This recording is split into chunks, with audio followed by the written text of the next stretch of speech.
이거 운명적입니다. 무슨 율법. 이게 교회를 거의 폐허를 만들다시피 하는 게 율법이죠. 네, 율법 때문에 사람 이게 좀 표현이 그렇지만 사람 몇 죽이는 게 아주 그냥 교회를 군대로 만드는. 예, 아주 조직화하는데 제일 탁월한 게 율법이죠. 근데요, 네. 제가 시스템적으로 봤을 때 네. 율법이라는 도구를 사용했을 때 네. 교회가 제일 빠릿빠릿하게 움직여요. 그렇죠. 그렇죠. 그거는 분명한 것 같아요. 정말 잘 움직여요. 아주 그냥 기계적이고 아주 뭔가 유기적으로 좀. 비인격적인 거죠.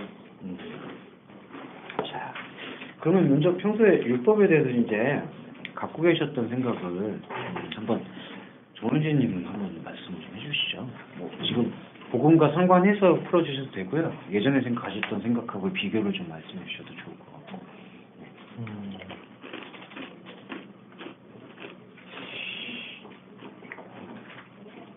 저는 예전에는 예.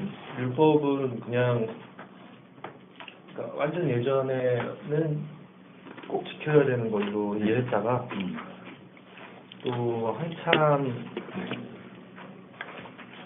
나중에 이제 제가 이해하기로는 율법은 완전히 나쁜 거다, 없어져야 된다, 이렇게 한동안 또 생각을 했었어요. 근데 요즘에는 또 율법이 그냥 단순히 그냥 이렇게 치부될 문제는 아니구나 라는 생각을 최근에 한지는 얼마 안 됐어요, 사실.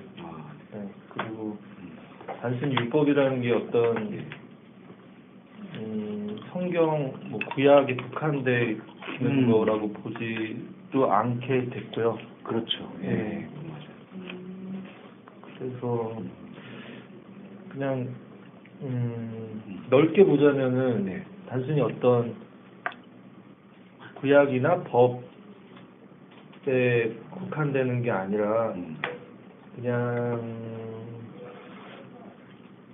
우리 인간의 그런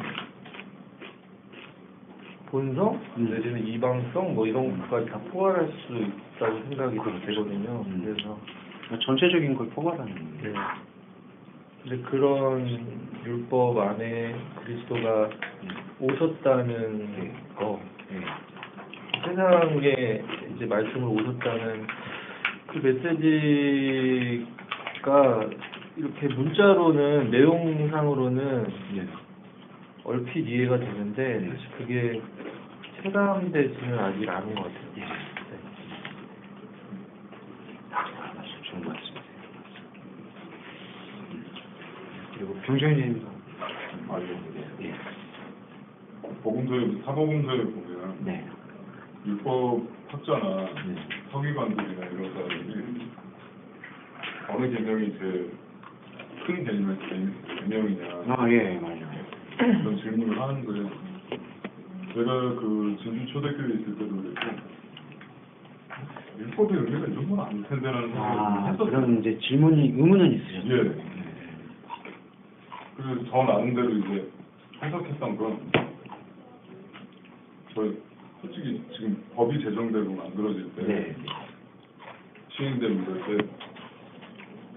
법을 왜 만들겠어요? 물론 이제 어떤 집단의 이익을 위해서 법을 만들 수 있지만 기본적으로는 더 나은 배려,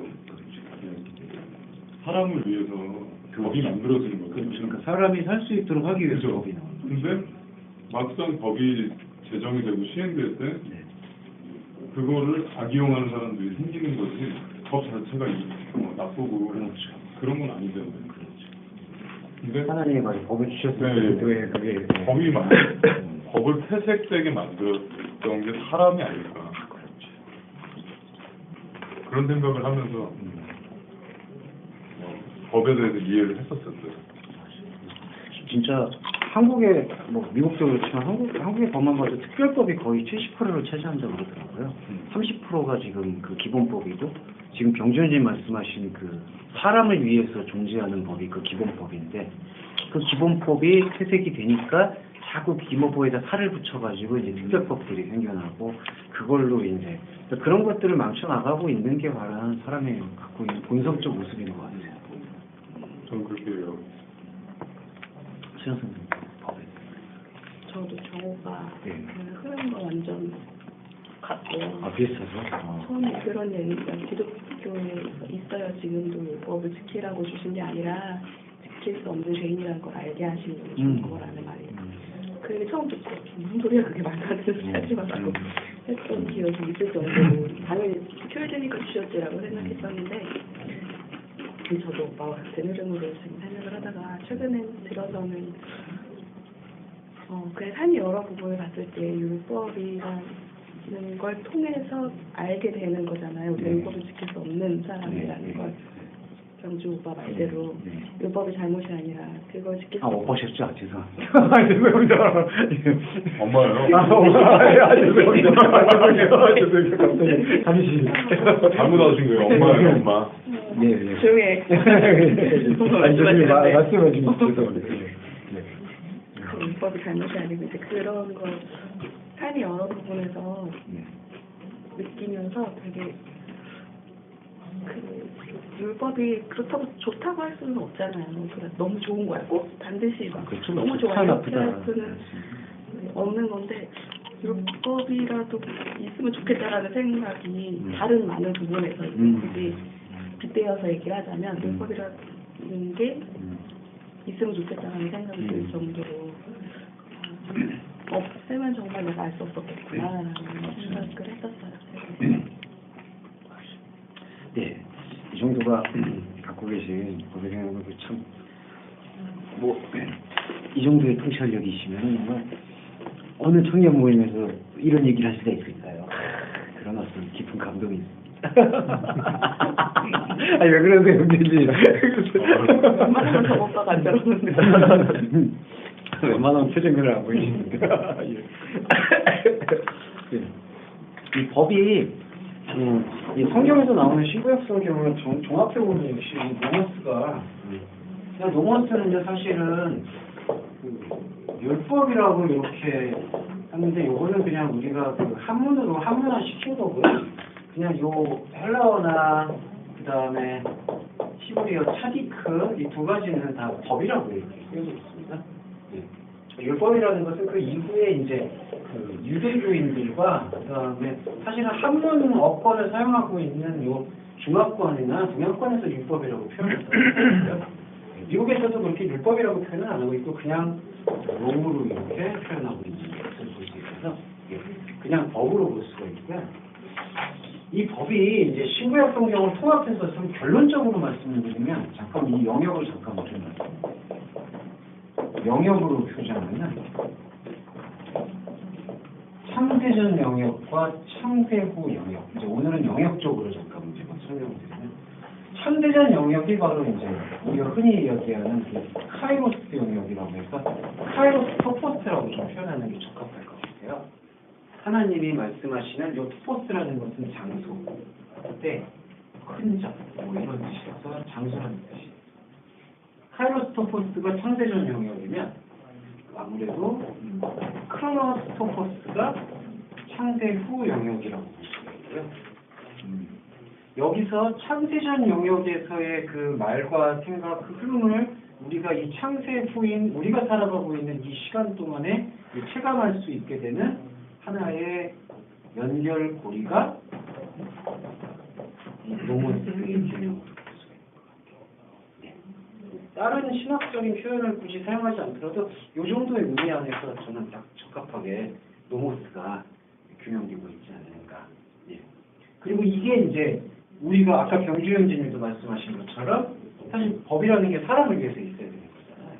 네. 그래서 이 노모스도 사람을 위해서 존재하듯이 이 노모스 법이 존재하는 목적은 바로 창세전 영역을 창세 후 영역에 살고 있는 우리가 이제 교감할 수 있도록 이해할 수 있도록 해주는 게 바로 요 로마스의 본질이고 요거를 로마스에서는 뭐라고 표현을 했냐면 생명인 성령의 법이다. 네.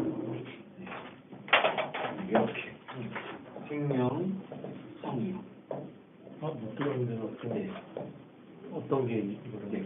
요거 지금 창세후 영역인 우리 크로노스토퍼스의 카이로스토퍼스였던 그 뜻을 이제 교감할 수 있도록 만들어주는 하나의 기준. 예. 법이라는 게 또 기준이라는 거죠. 그래서 요걸 생명의 성령의 법이라고 표현을 하고, 요거를 또 다른 표현으로 봤을 때 존재의 법이다. 네. 그래서 이 존재의 법을 생각하실 때에는 이게 비유적 측면에서는 아마 우리의 헌법을 좀 기억하시면 좋을 것 같습니다. 어저께도 잠깐 말씀드렸지만 뭐 헌법의 조항에서의 기본적인 것은 지키는 것과 지키지 않는 것의 상관관계가 아니라 인간은 어떤 존재다, 인간은 어떻게 있다, 인간은 어떤 의미로 살아야 된다, 이런 것들을 기본적으로 이야기하고 있죠. 그래서 존재의 법이라는 건 지키느냐 지키지 않느냐의 문제를 보기보다는 이것이 어떻게 인간은 어떠한 목적과 어떠한 의미를 갖고 있는가, 그거를 이렇게 이야기해 주는 법이 바로 신구약 성경에서 전체적으로 얘기하고 있는 이 법이 되겠다. 네. 그렇게 얘기했습니다. 그리고 이제 여기서 조금 더 들어가면 그러면 이 노모스, 여기 카이로스인데 창세전 영역이라는 게 이게 조금 이해가 필요한 게요.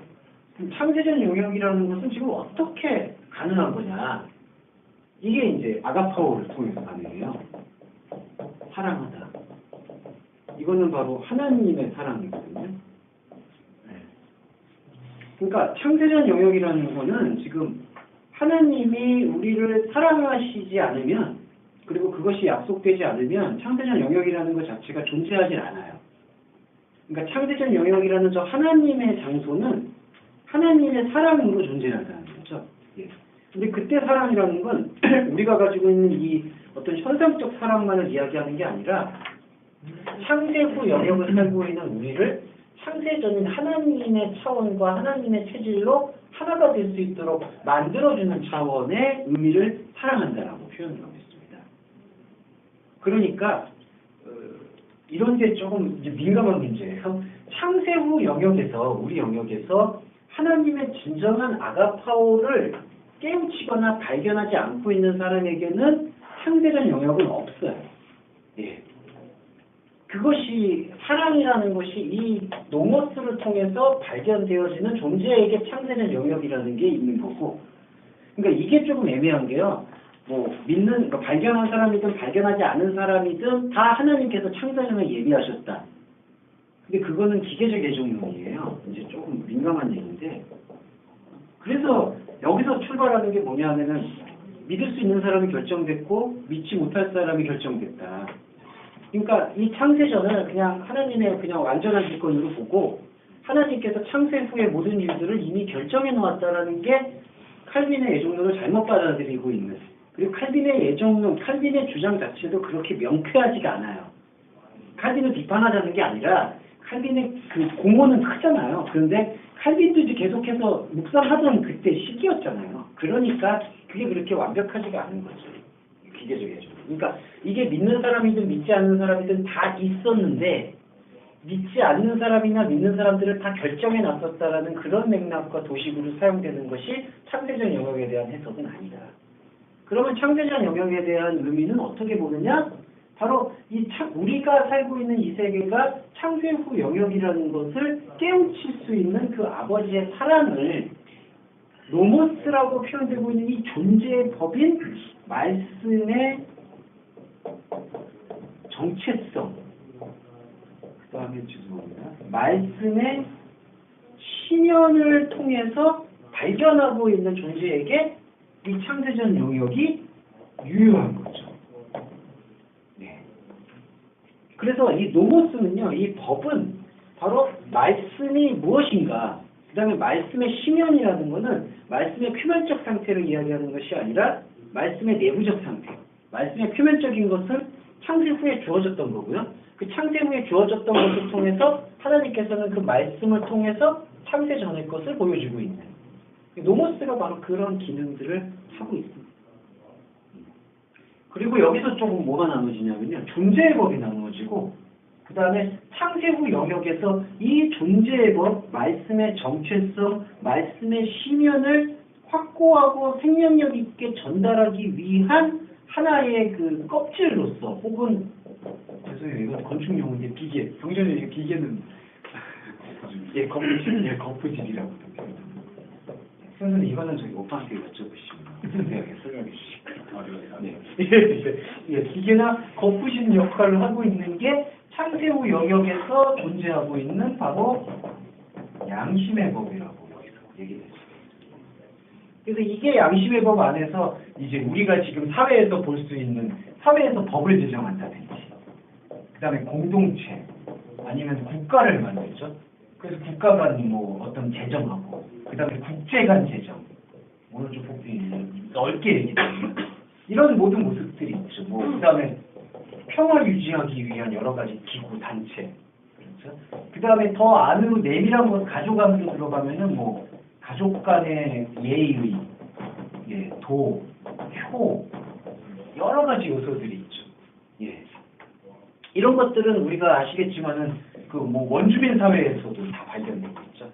예. 그 기초, 율례, 그다음에 기준. 그리고요.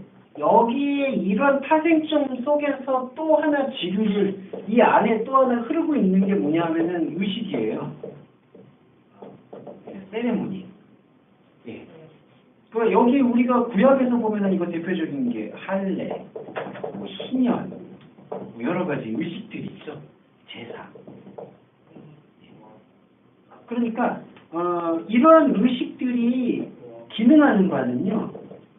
이러한 그 요소들을 일깨워주고 이러한 요소들을 통해서 우리가 살아가고 있는 이 지금 공동체, 그 공동체 사람을 이렇게 지탱해주는 역할을 하는 게 이게 세레모니고 요거를 종교적인 거라고 표현을 하고 있죠. 네. 그러면 이거를 이제 조합을 해봤을 때요. 본래적인 게 아까 결론부터 먼저 말씀드린 게 우리가 살아가고 있는 존재의 목적은 뭐냐 하면 창세후 영역에서 머무르는 게 아니라 우리 존재의 본래의 목적은 말씀의 정체성을 통해서 창세전 영역인 아버지의 사랑을 발견하는 거거든요. 예. 그게 유한한 어떤 삶을 선택받은 인간의 존재의 의미다. 이렇게 볼 수가 있고. 그러면 창세후 영역에서 창세전 영역을 우리가 발견하기 위해서는 이 존재의 법이 들려야 되는데, 이게 들리고 인식이 돼야 되는데, 이런 존재의 법이 인식될 수 있는 하나의 그 인식되는 사유 공간이 어디냐? 요런 양심의 법의 요소들이에요. 그리고 이거는 단지 구약에 머무르는 게 아니라 2000년이 지난 지금도 양심의 법이라는 요소들은 다 존재하고 있는 거죠. 예. 예. 그런데 이런 게 설명이 좀 많이 복잡하지만 이해 청년이시니까 충분히 이해하실 거라고 믿고. 예. 예. 자, 이거 보면 양심의 법을 통해서 지금 존재의 법의 소리를 듣는 거잖아요. 이게 바로 그 영과 혼의 관계로 또 귀착이 될 수가 있어요. 이게 이 요소를 사도 바울의 표현에 빌리면 이게 요 양심의 법의 요소들이 혼의 영역들이거든요. 그러니까 사람이 갖고 있는 그 기본적인 감정과 기본적인 체계들을 지금 구성하고 있는 게 혼의 영역인데 창세전 영역과 창세후 영역을 연결해주고 있는 이 존재의 법은 어떤 영역에 속하느냐? 바로 영의 영역에 이제 속한다라고 성경은 밝히 드러내고 있죠. 그런데 이 영의 영역이 지금 이 혼의 영역, 그러니까 영의 영역을 우리 창세후 영역에서 그대로 여과 없이 영의 영역을 만날 수 있다라는 것은 영지주의예요. 그거 자체가. 예. 왜냐하면 창세후 영역을 살고 있는 우리들한테 이 영의 영역은 감지되거나 인식되거나 깨우칠 수가 없는 거죠. 아까 비계와 거푸진 예를 들었지만 제대로 된 건물이 나오기 위해서는 먼저 비계를 세우고 거푸집을 만들어 놔야지 그걸 나중에 깬 다음에 새로운 건물이 나올 수가 있듯이 그래서 존재의 법이 우리한테 들리기 위해서는 이 우리한테 지금 주어져 있는 이 혼의 영역 속에서 한계와 초월을 동시에 느끼는 것이 요구가 되는 거예요. 그래서 이거를 이제 예수님의 사역으로 비교하면 한계는 십자가가 될 수 있고 초월은 부활의 영역에서 될 수 있죠. 예. 그러니까 인간이 갖고 있는 이 혼의 영역에서 한계와 초월을 경험하게끔 인도하는 것이 바로 이 존재의 법의 역할이다.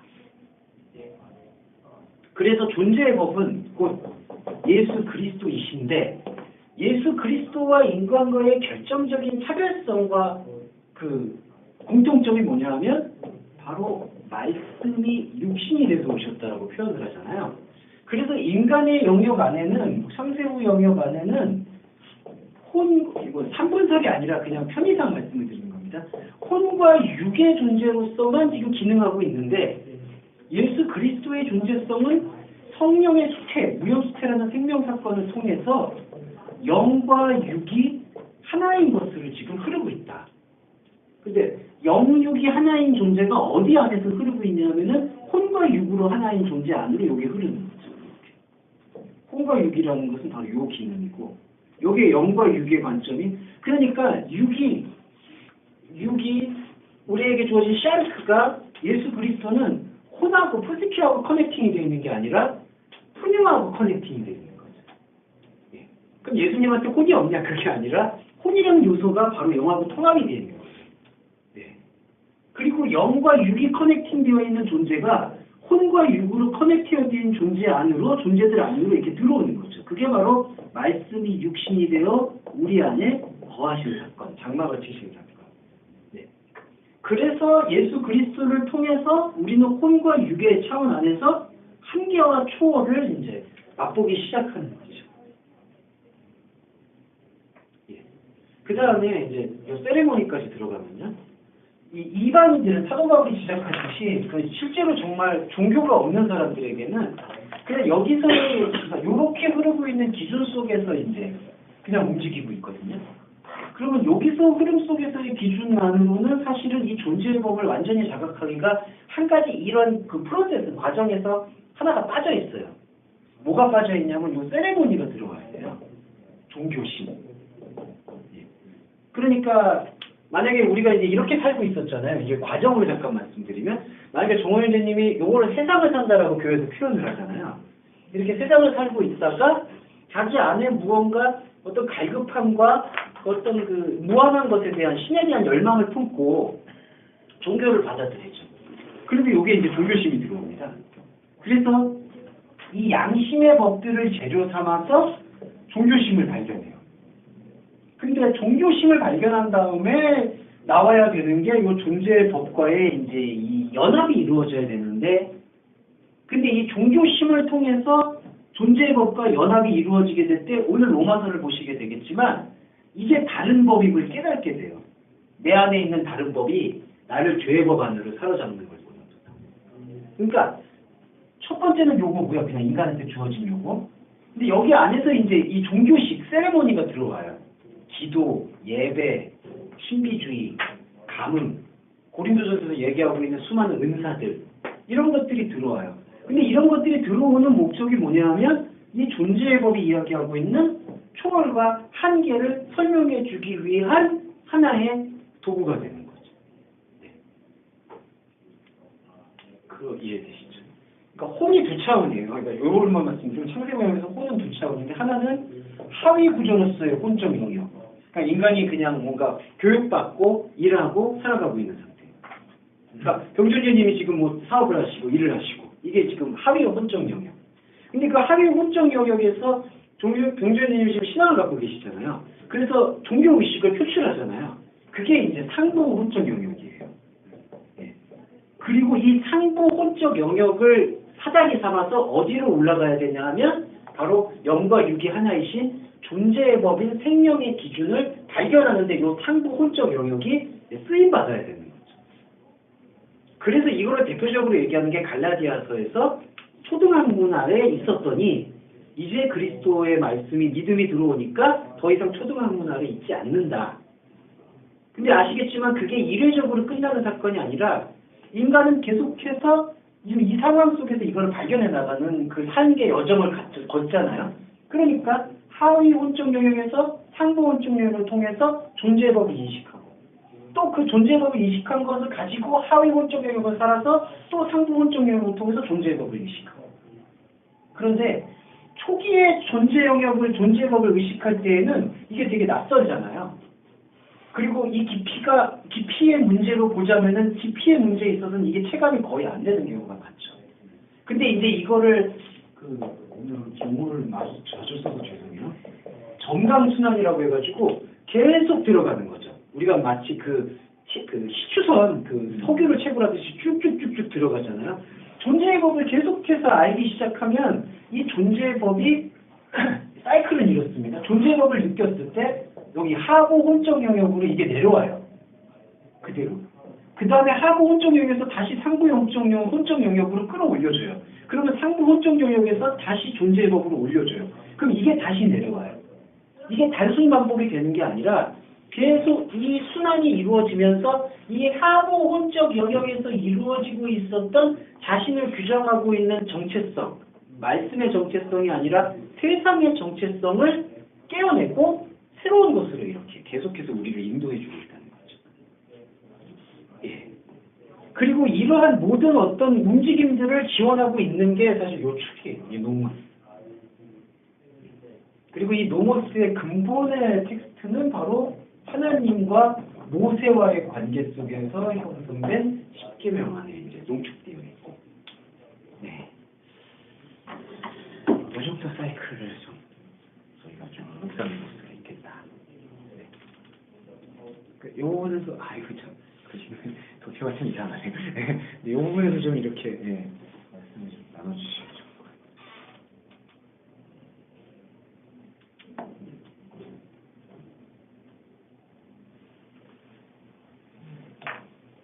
저 예정론 쪽은 좀 어떠세요? 저 조합론 쪽.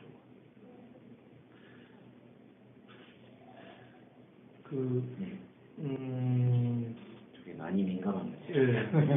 저는 이제 잘 이해를 아직 못하고 있는 부분이 그 기계적 예정이랑 섭리적 예정이라는 부분에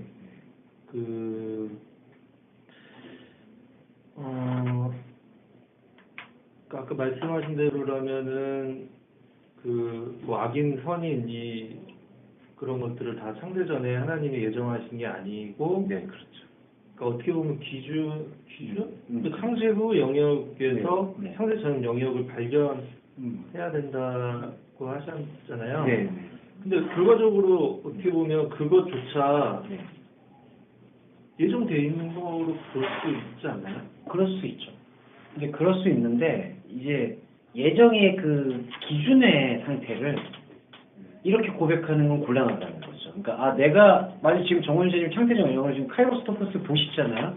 그러니까 나는 이렇게 카이로스토퍼스를 볼 수 있게 되는 존재였구나라고 고백하는 지점은 사실은 아니라는 거죠.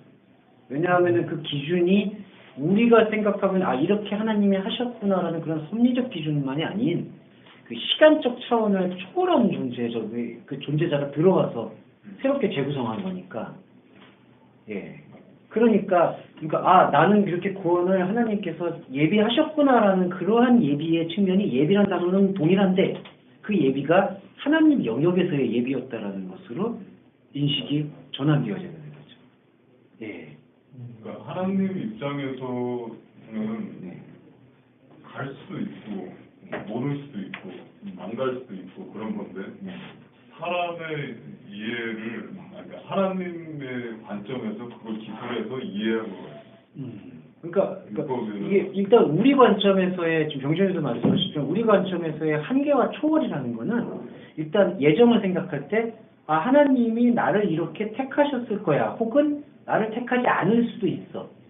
그러니까 첫 번째는 기계적 예정론에 나를 이렇게 택하셨을 거야, 아니면 나를 안 택하셨을 거야라는 게 기계적 예정론 기준이고, 또 하나는 우연의 기준이죠. 택하실 수도 있고 택하지 않을 수도 있어. 이건 나한테 달릴 수 있어. 근데 이 두 가지 기준이 사실은 하나님의 말씀의 기준과 맞닥뜨렸을 때 허물어져야고 녹아내려져야 된다라는 게, 긍정돼야 되는 게 저 십자가 사건의 고백이에요. 예. 그러니까 예정 고백을 할 때 중요한 건 이 두 가지 기준이 우리 안에서 내려놓을 수밖에 없는 한계라는 게 고백되어져야 되는 거죠. 그게 초월을 가는 길이에요. 그러니까 어떻게 보면 그 부분이 결과적으로 율법도 지켜야 되냐 말아야 되냐로 이해하잖아요. 그렇죠. 네. 그런 생각 그 자체가 예. 그게 허물어져야 된다는 예, 거예요. 그렇죠. 그러니까 예정에 대한 인식도 마찬가지예요. 근데 그 예. 허물어진 상태로서는 네. 그러니까 그 허물어진 상태로 체감은 예정으로 봐야 되지 않나요? 아니에요. 그 허물어진 상태에 대한 예정은 과정으로서의 예정으로 표현할 수가 있죠. 그렇죠. 과정과 상태라는 표현이 있잖아요. 그러니까 이 예정이라는 기준이 이제 우리가 생각하고 있었던 예정이란 단어 안에 있었던 두 가지 기준이 지금 한 개로 고백됐잖아요. 그러면 그 한 개 고백이 그리스도의 초월을 불러들였잖아요. 초월을 불러들인 게 예정이거든요. 그렇죠? 근데 그 초월을 불러들이고 있는 예정이 우리가 가지고 있는 이 한 개 기준 안에 예속될 수가 없잖아요. 그러니까 그것을 우리는 편의상 과정으로서의 예정이라고 부를 수가 있는 거죠. 예. 그거조차 네. 우리의 그 생각의 틀로 갖고 오면 안 된다는 말씀이시죠. 그렇죠. 기본적인 전제는 그렇고. 그 다음에 또 하나는 그렇게 우리가 갖고 올 수 없으니까 그럼 우리가 그거를 방임하는 거냐?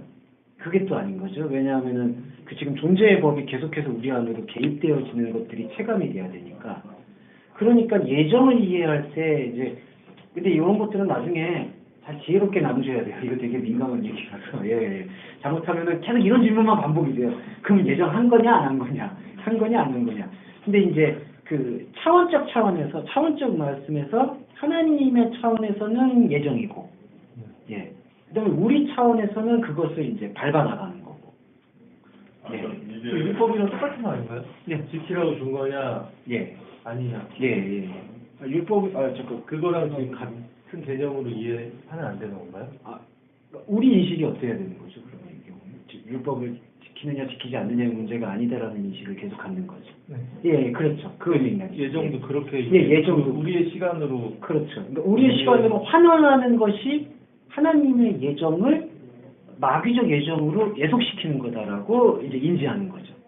예. 그렇게 이해하시는 게 좋을 것 같아요. 형님 좀. 저도 이제 예정론, 제가 생각하는 예정론이 네. 틀린 건지 맞는 건지 확인을 해야 될 것 같아요. 예. 왜 그러냐면 저희가 생각할 때 이런 시간이 이렇게 흘러가고 있잖아요. 네. 근데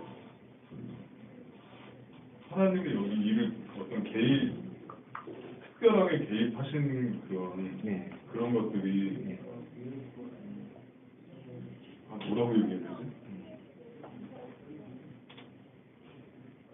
그러니까 하나님이 이걸 알 수도 있고 모를 수도 있는, 그러니까 알 수 있는 존재잖아요. 그렇죠. 저희 시간대, 예. 이 시간대도 알 수 있는 분이고 예. 이 시간대도 알 수 있는 예. 분이지만 그리고 일단 지금 여기서는 알 수 있게 되었고. 예. 근데 하나님이 알 수 있다고 해서 네. 그거를 하나님이 예정했다라고 얘기하는 건 그렇죠. 제대로 된 해석이 아니죠. 예, 그렇죠. 단정은 그러니까 나를 이렇게 만날 수 있게 하셨어. 예정을 옛날부터 한 거야라는 그런 기준이 하나님은 있어요. 이렇게 그 타임을 네. 다 이렇게 객관적으로 다 보실 수 있는 분이니까. 그렇죠. 근데 그걸 가지고 하나님이 그렇게 하기로 그러니까 그렇게 예. 딱 그 시간 그 예. 장소에서 그렇게 하기로 예. 결정을 하셨어라고 하는 아니죠. 거는 예. 잘못된 예, 해석이라는 그렇죠. 거죠. 예, 그 결정론은 무너지죠. 그러니까 우리가 봤을 때 하나님이 뭐 역사하시는 그 때가 있다고 하죠. 호라가. 근데 우리가 사람이 생각할 때는 내가 한 37세쯤에 이거 만날 거야. 이럴 때이신데 그게 아니라 하나님께서는 어느 때든 우리가 갖고 있는 요 안에 당신의 그 뜻을 펼쳐놓을 수 있는 관계라는 거죠. 근데 여기서 제일 민감한 질문은 그렇기 때문에 우리의 노력이 필요하다라는 거는 절반은 맞고 절반은 틀린 거라는 거죠. 우리는 계속해서 또 이러한 예배자로서 이 하나님의 움직임에 지금 요 사이클에 계속 노출이 돼야 될 의무를 갖고 있잖아요. 근데 그러한 의무가 하나님의 역사를 끌어당겼다라고 얘기하는 것도 녹아내려야 된다는 거죠. 그죠. 예, 이 두 가지. 그러니까 하나님께서 수녀 성도님을 이렇게 구원할 수밖에 없다라고 선택하는 그런 기계적인 것도 녹아내려야 되고, 수현 성도님이 또 열심히 찾았으니까 열심히 찾은 거는 맞지만은 열심히 막 찾아다니시니까 이렇게 뭔가 얻어걸리는 민망합니다. 아까 전에 한 표현 아니니까. 이렇게 했다. 그것도 아니라는 거예요. 이게 아주 신학적으로 오랜 이게 논쟁이 어떻게 보면 되게 입체적인 건데 네. 입체적인 거를 사람들이 이해하기 편하게 하려고 예. 너무 국하게 해석한 것 같아요. 예. 제가 그러니까 그 기계적 애정론에 유익이 없는 건 아니에요. 무슨 얘기냐면 우리한테 기쁨을 줘요, 일단. 그렇죠. 지금 저희가 이렇게 말씀을 나눴을 때 분명한 거는 이 사이클이 지금 들리고 보였다는 거거든요. 예, 그러니까 이건 열린 거예요. 그러니까 하나님이 나를 이렇게 열어주실 수 있도록 이 시간 동안 이 과거 동안 나를 이렇게 지나갔던 거예요. 예, 그렇죠. 내가 이게 개고생한 게 아니었구나. 죄송합니다. 오늘 말이 격한. 내가 헛짓을 한 게 아니구나. 이제 그러한 나의 그 과거 시간에 대한 위안을 줄 수가 있는 요소는 있어요. 근데 그런 요소만 그냥 어떤 감정의 위안으로 저 하부 혼적 영역을 다스릴 때 사용하는 게 바람직하지, 그거를 어떤 또 말씀을 보는 관점으로 다 대입하면은 근데 대부분 그렇게 돼요. 근데 그게 그렇게 되면 운명론적으로 그렇죠. 네. 그렇게 변화해요. 그러니까 그런 것들이 교리화가 된 게 칼빈의 예정론이에요. 그러니까 받을 사람이 있고 안 받을 사람이 있는데 우리는 그게 하나님 뜻이니까 계속 전달하는 거다. 그러면은 뭐 어떤 마음이 드는지 아세요? 내가 다 전달했는데 저 사람이 안 받았어. 그러면 저 사람은 구원 못 받는 거야.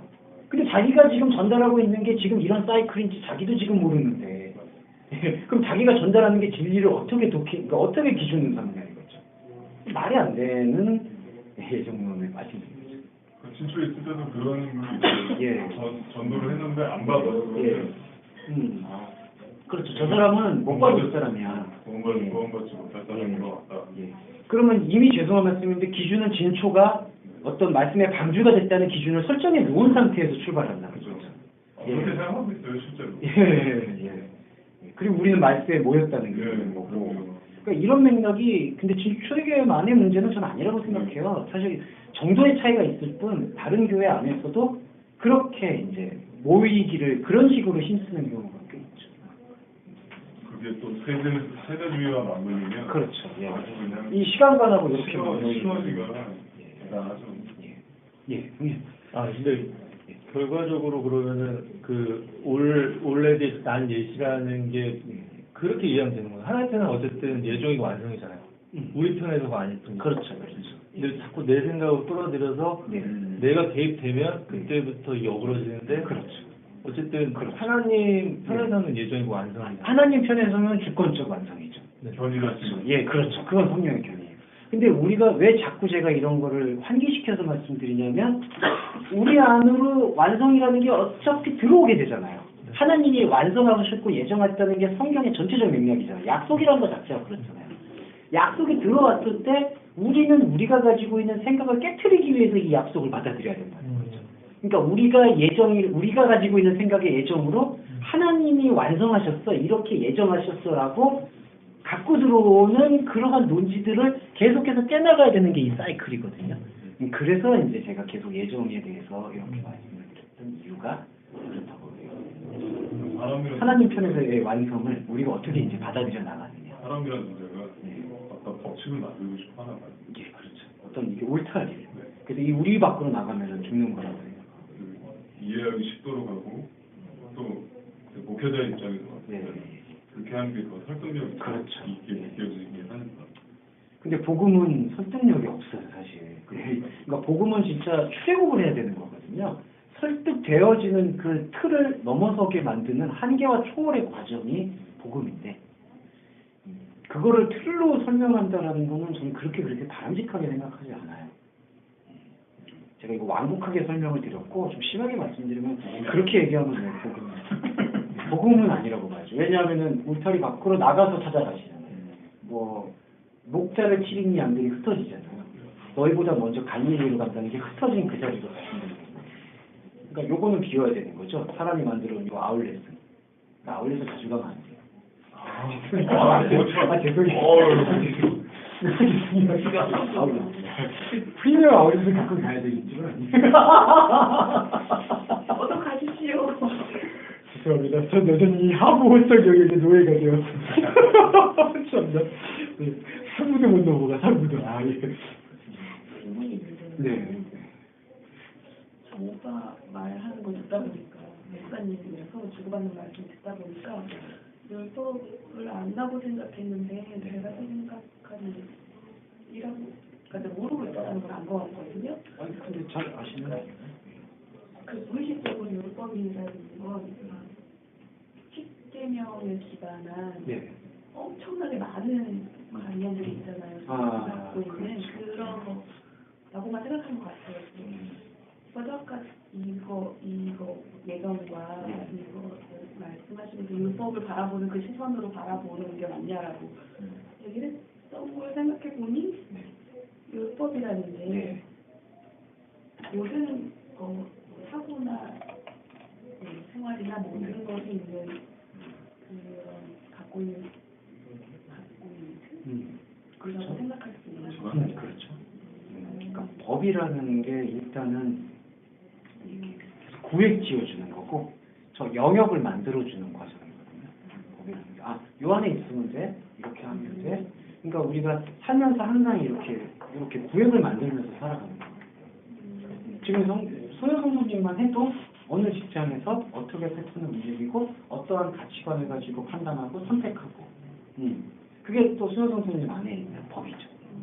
그게 처음에는 하부문적 영역에서 근데 그게 수요 성도님 안에서 종교심으로 발현되잖아요. 그게 바로 이제 상부혼적 영역. 그리고 상부혼적 영역에서 해야 되는 게 저 십자가와 부활인 한계와 초월 발견이죠. 예. 저희가 지금 하는 해석이 조중동이죠, 그러니까. 예. 좀더 나누시죠. 예. 그 우리가 가지고 있는 틀이라는 네. 부분 있잖아요. 네.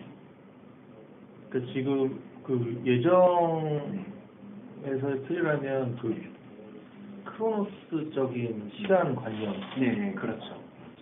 그게 이제 우리가 가지고 있는 틀이고 그게 깨져야 되는 부분이고 그렇죠. 율법에서 우리가 가지고 있는 틀이라고 하면 네. 지키고 안 지키고로 이해하면 될까요? 율법에서 갖고 있는 틀이요. 예, 그렇죠. 예. 지키고 지키지 않고 예. 이해하는 거. 예, 그렇죠. 지켜야 될 걸로 예, 지켜야 될 걸로. 그러니까 죄송해요. 하부원적 영역에서는 지키고 지키지 않는 틀들이 자연스럽게 반영돼요. 그러니까 형제님이 누구를 만나고 어떤 사업을 선택하고 어떤 도덕을 가지고 그거 다 지키고 지키지 않는 영역이거든요. 근데 이제 문제가요. 하부원적 영역에서 상부원적 영역으로 넘어오잖아요. 그럼 상부원적 영역에서는 지키고 지키지 않는 것을 거기에 하나님을 개입시키죠. 예. 그래서 이게 지키는 게 하나님과 함께 하는 거야. 지키지 않는 건 내가 회개해야 될 요소인 거야라고 이제 거기서 이제 움직이게 되죠. 근데 그런 것들은 이제 사도 바울이 의인이 없나니 하나도 없다라는 그런 새로운 기준, 존재법의 기준을 내세워서 저 한계와 초월을 발견하게 해주는 것. 그러니까 저희가 그 사이클을 통해서 다시 여기로 들어오잖아요. 하부원적 영역으로. 그러면 그때는 지키고 지키지 않는 것을 어떠한 의미로 이제 지키고 지키지 않는 거야라고 이제 새롭게 받아들이게 되는 관점이 생기는 거죠. 예. 그거 어떠세요? 선생님 이거 어떠세요? 예. 이게 뭐라고? 예. 그러니까 예. 여기서는요 지키고 지키지 않는 게 다 있는 거예요. 손선생님이 어디로 가고 어디로 안 가고 이것도 다 지키고 지키지 않는 거예요. 어떤 남자를 만나야 되고 어떤 남자를 만나지 말아야 되고 그 기준이 있잖아요. 그 이상형의 기준이 아니더라도 누가 봐도 안 만나야 될 남자가 있잖아요. 비유가 좀 이상하긴 해요. 예. 그래서 그게 하부원적 영역이에요. 그러니까 이런 거를 지키고 지키지 않는 거를 나 이런 무율법주의가 어디서 나오냐면 저런 걸 안 지키는 거야. 율법을 하는 게 아니라 복음이야. 근데 이걸 안 지켜요.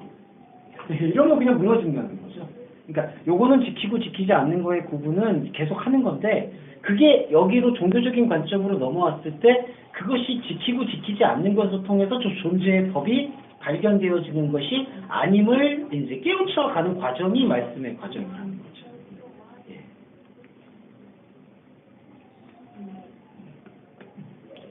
예, 형제님 죄송해요. 또 다시 한번 정리를 한번. 이론적으로는 이해가 되는데, 그러니까 우리는 우리가 가지고 있는 틀 안에서밖에 이해할 수가 없잖아요. 네. 율법을 받아도 그대로 지킬 수밖에 없는 거고 네. 그렇게 그러니까 본성이 그렇고 그렇게 살아갈 수밖에 없는데 거기에 이제 존재의 법인 예수 그리스도가 그 안으로 들어오셨다. 예. 그러면 이제 우리의 이해가 달라져야 된다는 건데 네. 그게 또 그 영지주의나 뭐 이런 그런 율법주의로 예, 그렇죠. 가지 않게 신율법주의. 네, 신율법주의로 가지 않게 그 달라지는 상태 인식의 말씀 참여와 해석이 이제 영과 진리하는 예배가 됩니다. 태도가 아니라 예. 완성의 개념으로 네. 이해를 해야 된다는 예, 건데 그렇죠. 그리고 그 완성이 이제 우리 안에서 과정의 기준으로 주어지는 거고. 이론적으로는 이해가 되는데 그렇게 살고 있는지는 잘 모르겠어요. 아니 그렇게 살고 있는지에 대한 감지가 우리 영역이 아니에요. 예, 형님. 그러니까 그때 저희가 얘기하는 게 이제 우리가 느껴지고 있는 어떻게 삶에 구현되는가에 대한 질문들이 사실은 하나님을 알게 하는 지금 형제님이 이론이라고 표현하셨던 그 안으로 스며드는 거죠, 사실. 우리가 이론이라고 얘기하고 있었던 부분들이 우리한테는 실제가 되는 거죠, 이제. 예. 그거를 감당해 나가는 이제 과정이 주어지는 거죠. 예. 근데 저는 삶에서 실질적으로 저런 과정이 느끼는 게 예전에 그런 율법이라고 생각했던 것들, 네. 간단하고 품고, 뭐 인내하고 어쩌고 이런 많은 것들 있잖아요. 뭐를 지켜야 되고 그렇죠. 이런 것들을 절대로 그걸 다 지켜야 돼라고 생각하고 있다가 목사님 말씀을 듣고 네. 그게 본질이 아니구나라는 걸 알고 나서 바로 이제 그 알지 못하는 상황에서 바로 들어가면 좋겠지만 네. 그렇지 않고 그럼 안 지켜도 되는 것처럼도 해보고 다시 이것도 아닌데 그럼 지켜야 되나? 라는 쪽으로도 생각하고 해보고 이렇게 오가면서 뭔가 좀 더 길이 선명해지는 것 같은 그렇죠. 삶을 살아가고 있는 것 같거든요. 그게 이제 정원 선생님 지금 표현하셨던 그 이론이라고 말씀하셨던 그 테올로지가 이 안에 들어오는 거죠. 그 삶의 선택 안에서. 그리고요, 목회서신을 보시면 아시겠지만 이게 사람마다 다 편차가, 공동체가 다 편차가 다르잖아요.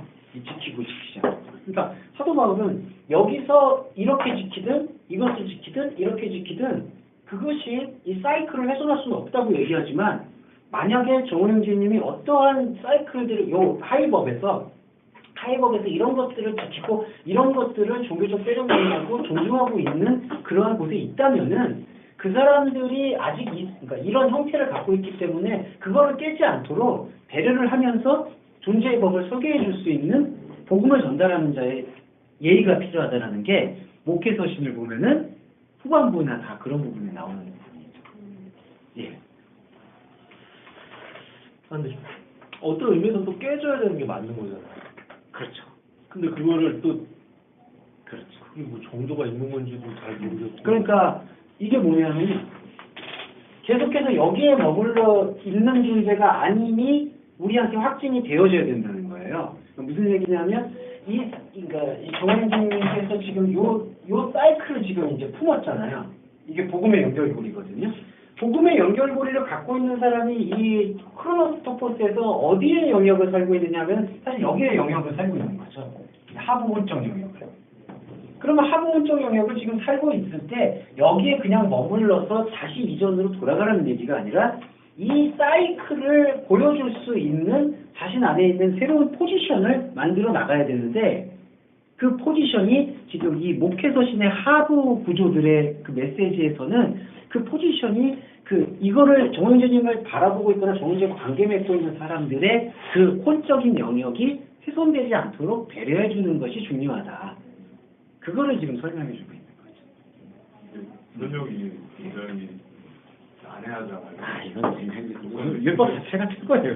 그렇게 생각해보면 저는 이해하고 있는데 율법에 안 되는 사람이다라는 네. 얘기를 통해서도 예. 많이 느꼈고 네. 결국에는 저런 아까 뭐라고 그랬죠?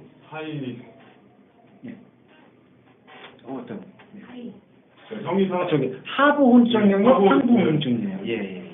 하부 원적 영역을 통해서 네. 존재의 법이 계속 건드려지는 거잖아요. 아니요, 저기 하부원적 영역에서 도출되는 상부원적 영역, 저 종교적 세레모니 안에서 율법이 개입이 되고 그 율법이 개입이 됐을 때 복음과의 충돌 속에서 이제 한계와 초월이 이제 느껴진다. 그래서 저는 결국에는 저게 네. 그런 과정 안에서 자유해지는 과정을 통해서 어떤 그 사랑과 이렇게 성경에서 얘기하는 그 사랑과 맞물려서 그렇죠. 아가파고. 네, 그게 예. 되는 게 아닌가 생각합니다. 그러니까 종교님 말씀처럼 궁극적으로는 이걸 하는 목적이 뭐냐면 이제 이게 중요한 거죠. 카이로스토포스가 우리 안에서 이게 하나님의 나라가 여기 있다 저기 있다. 여기 있다가 엔티토토포스, 저기 있다가 엔튜엔 토포스, 여기 있다 저기 있다 말하라. 너의 카르디아 안에 있다. 카르디아 토포스. 예.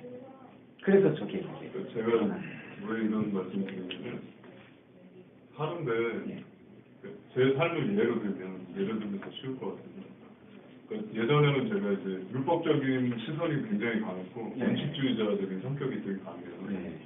그래서 밤에 아무도 없어도 신호를 다 지키고 가속하지 않고 아무것도 안 하고. 옛날 오락 프로그램 보면 그런 분들 상당히 그랬어요. 쓰레기죠. 이경규가 쓰레기를 보면서.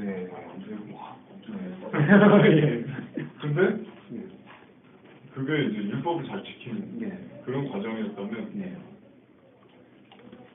그러니까 율법을 안 되면 사랑이라는 말씀이 딱 들어왔을 때 내가 사람을 사랑하면 되는 거예요 라는 생각이 들어왔을 때 이걸 이렇게 해도 되고 이렇게 하지 않아도 되는 그런 어떤 자유의 영역으로 넘어가더라고요. 그렇죠. 그러니까 다른 사람을 위해서 그렇게 다른 사람이 이해하는 선을 행할 수 있고 하지 않을 수 있는 거기서 되게 자유해지는 많이 받게 돼요. 왜냐하면 일단 이 기준의 영역에서 계속해서 지금 탈피가 되는 거니까.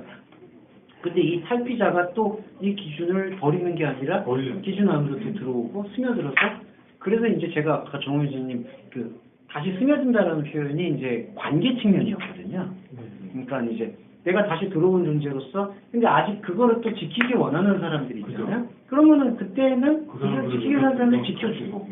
근데 이제 그 과정이요 놀라운 게 자기 안에 이 필연적 사이클, 저 창설의 영역을 발견하고 있는 사이클로서 존재하게 되잖아요. 그럼 이 안에 들어갔을 때 이 안에 있는 세계가 이 사이클의 세계와 충돌할 수밖에 없는 구조를 갖게 돼요.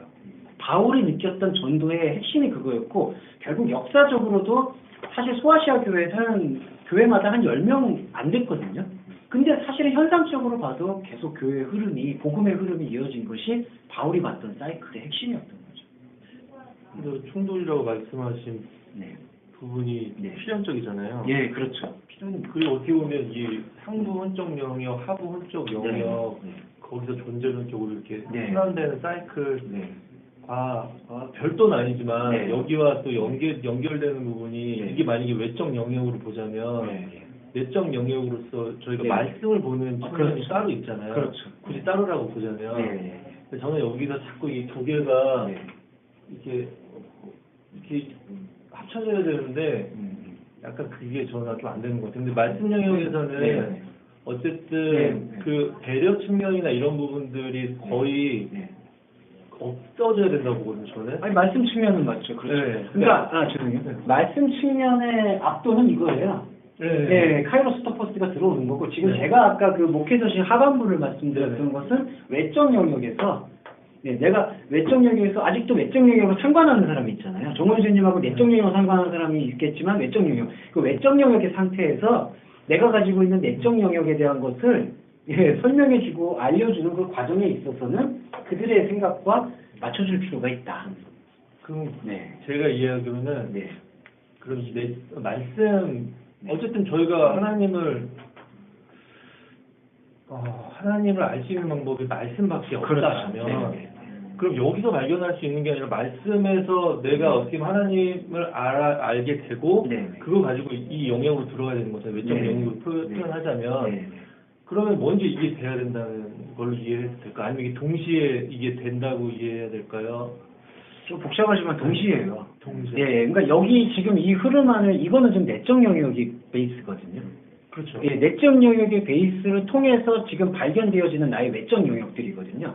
그 외적 영역이라는 것 자체도 우리가 지금 만약에 예정을 이해하는 데 있어서 지금 예정을 하나님의 관점에서 이해하게 되잖아요. 그러면 이게 외적 영역의 현상들을 다 사실 결정하는 게 되는 거니까. 아까 수녀 선생님 말씀처럼 내적 영역을 깨우치게 되면은 겉도는 게 아니라 사실은 그게 외적 영역과 또 맞물리게 되잖아요. 그런 부분을 지금 얘기하고 있어요. 그렇기 때문에 이제 이게 정호연재님은 이게 외적 영역인데요. 다른 사람이 볼 때 외적 영역인데 정호연재님 사이클은 요 빨간 거는 내적 영역으로 도는 거죠. 이제 그러면 이거를 원활하게 돌고 이거를 판단하는 데 있어서 이거를 아직 이 빨간 줄의 사이클을 모르고 있는 사람들에게 우리가 기회를 박탈하는 것에 대해서는 조심해야 되니까 외적 영역의 위치에 대해서는 이제 내버려 두거나 아니면 민감하게 다루거나 아니면 어떤 형태로 할 것인지 고민해 보는 것이 중요하다. 그게 제가 지금 말씀드리고자 했던 요 양심의 법 측면에서 흐르고 있는 이 법을 어떻게 치리할 거냐. 그 부분을 얘기하는 거죠. 예. 근데 이게 우리 이제 계속 저희가 사실 이 카이로스 토포스만 얘기하면은 되게 간단해지는 문제예요. 근데 이 현상적인 게 지금 간단하지가 않은 게 우리를 지금 얽매고 있는 사실 이 모든 요소들. 그러니까 가족만 해도 그렇고 내 자신만 해도 또 한 달이 건너면은 이게 쫙 이게 연결돼 있기 때문에 그러니까 사도 바울의 인지도 지금 그런. 예. 그러니까 제가 왜 이 말씀을 또 드렸냐면 이게 말씀이요. 말씀이라는 것 자체가 좀 층위가 있거든요. 그러니까 이런 층위 구분이 좀 필요해요. 그러니까 여기도 하나님의 말씀이고 저기도 하나님의 말씀이니까 여기서 술 취하지 말라고 했지 않았냐.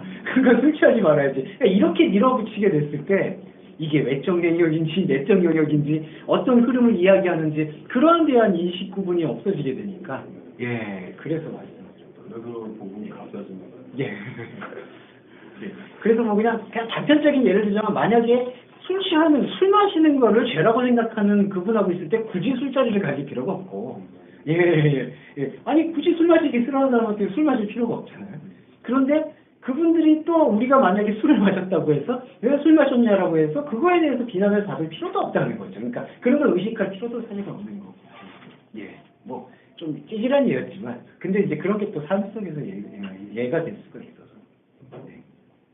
기도도 마찬가지예요. 선생님 그 외적 영역의 세레모니를 여전히 중시하는 사람이 있잖아요. 그럼 그 사람의 그 어떤 형태대로 존중을 해드리되 이제 그 안에서 관계성 측면에서는 자신 안의 내적 영역을 계속해서 들여다볼 필요가 있다는 거죠.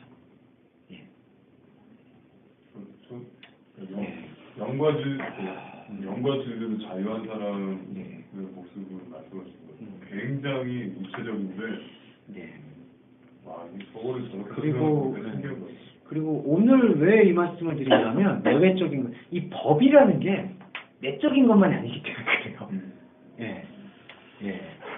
법은 항상 외부적 기준과 같이 돌거든요. 그래서 제가 오늘 영역이라고 표현을 드렸던 부분이 그 부분인 것 같아요. 사복음서 보고 이제 결말이 다 예수 그리스도의 그 부활로 결말이 나잖아요.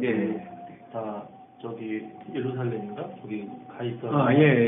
그래서 이제 오순절 때 오시잖아요.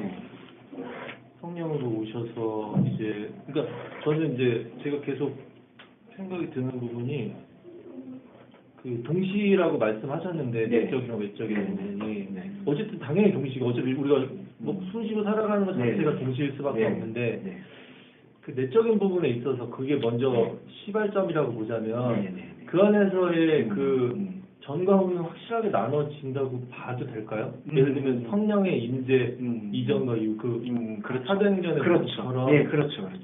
그리고 제가 또 한 가지 우려가 성령의 변화 과정을 저는 이제 말씀 가운데서는 그 이전과 이후가 좀 확연하게 갈라진다고 보거든요.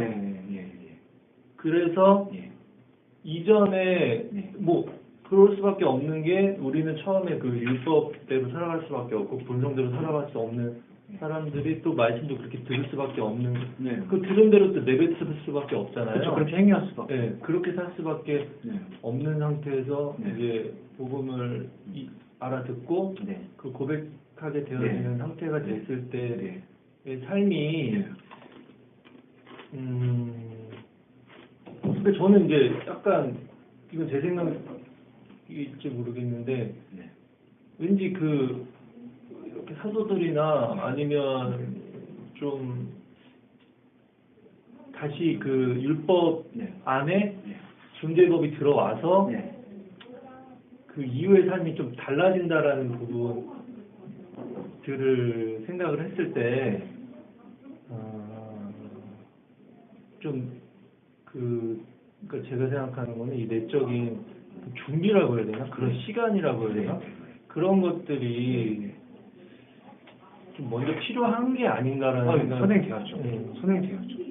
저희가 지금 1년 가까이 하는 것도 저거잖아요. 사실 카이로스 토퍼스가 지금 우리 안에서 실현되고 있고, 그 다음에 아까 말씀드렸듯이 사실은 계속 종교적 존재로 살아간다는 거는 이렇게 사이클이 아니라 상부 갔다가 이렇게 다시 가고, 상부에서 지시해가지고 다시 이렇게 가고, 요거 지금 계속 쳇바퀴 돌듯이 하고 있으니까 이 고리들은 끊어져야 되는 거거든요. 그걸 해결해 줄 수 있는 건 사실 내적 영역이고, 그거를 봤을 때는 말씀 전과 후는 확연히 갈라지죠. 근데 이제 이 부분은 어떤 부분이냐면 지금 우리가 지금 이 위치돼서 지금 움직이고 있는 상태, 그리고 아까 예정의 상태, 이런 개념들이 이제 우리가 어떻게 돌파해 나가야 되냐, 그런 관점들에 대해서 이제 나눌 수가 있는 것 같아요. 예.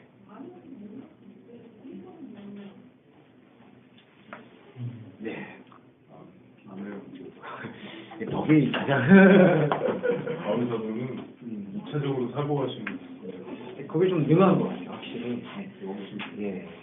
저희가 3D 화면으로 봐서 설명할 수 있는 거를 약간 그런 거를 이렇게 그걸 다 써서 설명하시는 그리고 다른 질문인데, 네. 그 내적 영역에 있어서 먼저 그 성령의 임재를 경험할 수 있는 뭐 굳이 방법이라고 한다면 그거는 오직 말씀밖에 없다고 이해해도 될까요? 아니면 다른 방법이나 다른 어떤 그런 것들이 핵심 코어하는 말씀이고요. 결국에는 말씀 가운데서 코어하는 말씀이고요. 말씀이라는 이제 범주 안에 말씀을 대범주로 본다면은 그 범주 안에 이제 우리가 어떻게 보면은 그 삶의 여정 속에서도 나타나는 현상들도 있잖아요. 그런 현상들이 포함되어 있어요. 근데 그러한 현상들이 나를 말씀이나 구원으로 인도해줬다라고 규정짓는 거는 표적이고 표적주의가 되니까. 그러니까 궁극적으로 핵심은 오직 말씀이라고 얘기할 수가 있다고 저는 그건 확언할 수 있겠어요. 근데 이제 이 말씀의 범주나 그 흐름을 조금만 세밀하게 해줘봐요. 저는 복음을 받아들인 이유로 역으로 먼저 이제 복음을 받아들인 이유로 주위에 있는 환경과 사람들과의 대화, 자연 현상들을 보면서 다시 말씀으로 돌아가는 거 많이 경험합니다. 그러니까 그런 메시지들이 계속 있어요. 저는 그런 식으로 계속 받아들입니다. 중요한 것입니다. 그리고 오직 말씀의 또 하나의 명제는 그것 외에 우리한테 무감각했던 것을 다시 복원시켜줄 수 있는 것이 없기 때문에 오직 말씀이라고 표현할 수가 있는 것 같아요. 그러니까 저 창세적 영역에 대해서 우리한테 최소한 이런 시간 자체를 마련할 수 있는 그 토퍼스가 마련할 수 있는 그 최소한의 기준, 그게 말씀이라고밖에 설명될 수 있지 않을까.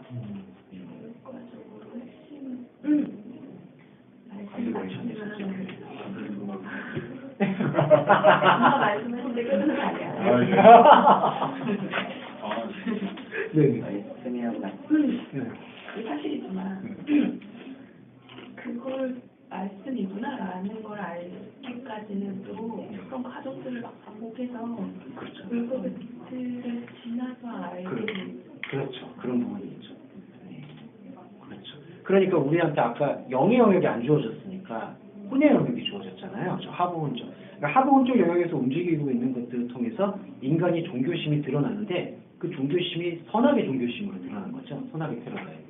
그래서 거기서 십자가 부활 사건을 이해하면서 아 이게 생명의 패러다임과 지금 원수되고 있었구나라는 것을 자각하고 발견하게 됨으로써 저 카이로스 토퍼스를 이해하게 되고 그래서 그 이해하게 된 카이로스 토퍼스를 가지고 또 하부혼적 영역이 나를 살아가는 거죠. 그리고 하부혼적 영역이 살아가고 있는 내가 혼자 사는 게 또 아니잖아요. 예. 그러니까 노모스는 또 그 기준이 있거든요. 형제님 혼자 계신 게 아니잖아요. 김 목사님도 계시잖아요. 그러니까 이제 그럴 때 이제 그 하부원총에 비해서 어떤 부분을 보는 게 중요할까? 뭐 그런 생각들도 사도 바울의 고민 안에 녹여 있었다. 그런 걸 좀 얘기 드리고 싶었던 거예요. 그 예수님이 구약을 표현하실 때 율법과 선지자라고도 네. 종종 말씀하셨잖아요. 네.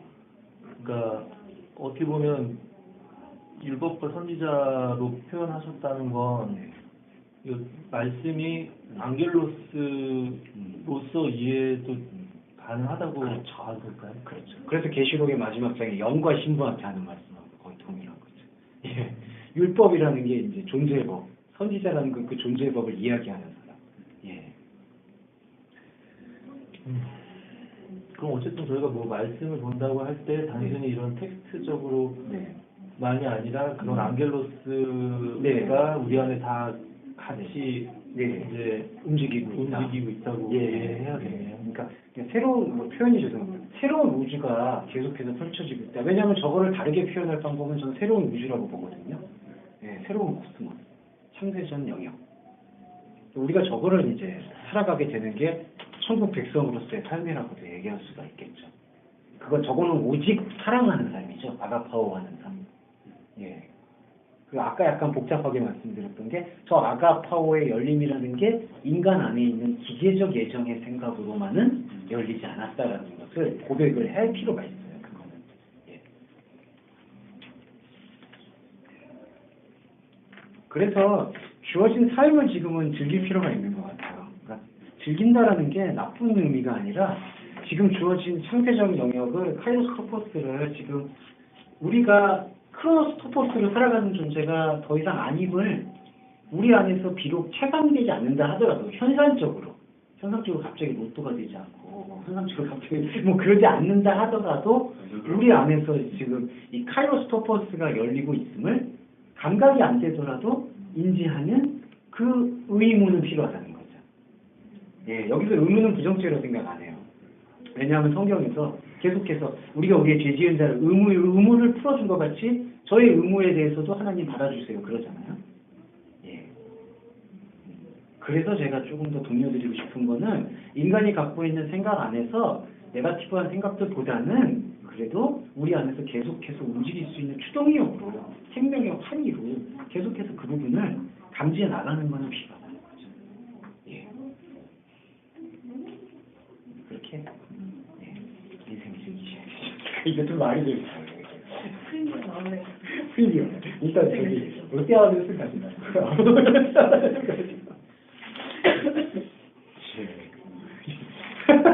그래서 고백하자면 제가 아울렛의 의미를 깨달은 다음에는 아울렛 2000년 아울렛을 옛날에 끊었어요. 2000년 아니야 저렴해서 거기서 네. 자, 어떤 이러한 큰 다이어그램을 좀 가지시면서 오늘 이 말씀을 쭉 보겠습니다. 시간이 많이 갔네요. 개인적인 40분이네요. 5분 쉬었다가 그러면 15분 동안 아주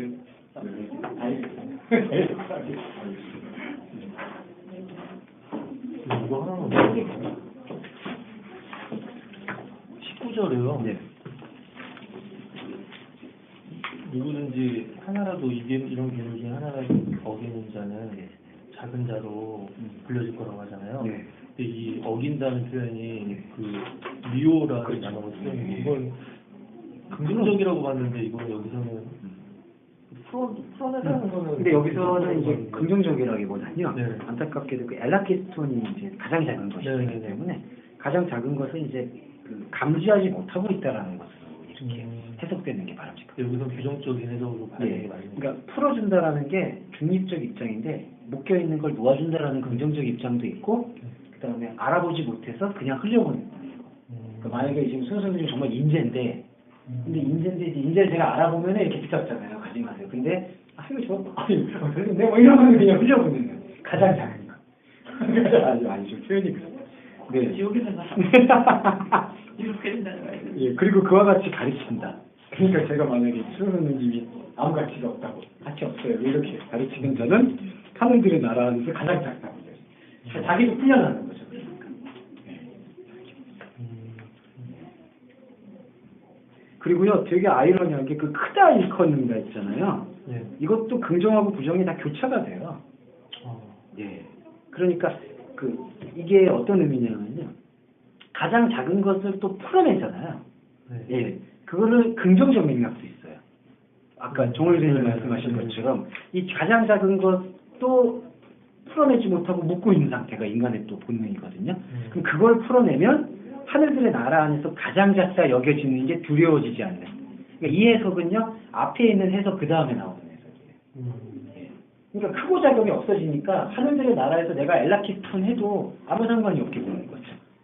근데 반대로 아닌 걸 예, 그렇죠. 티끌임을 알게 되는 거죠. 근데 반대로 막 크다고, 커. 나 하늘들의 나라에서 클 거야. 그럼 하늘들의 나라에서 크다고 하잖아요. 이건 역설이에요. 예. 크기나 크겠다 이런. 그렇죠. 그러니까 개념이 자기가 크다라고 그냥 주장하는 거죠. 예. 그러니까 그런 것까지 이렇게 연동하시면 좋을 것 같아요.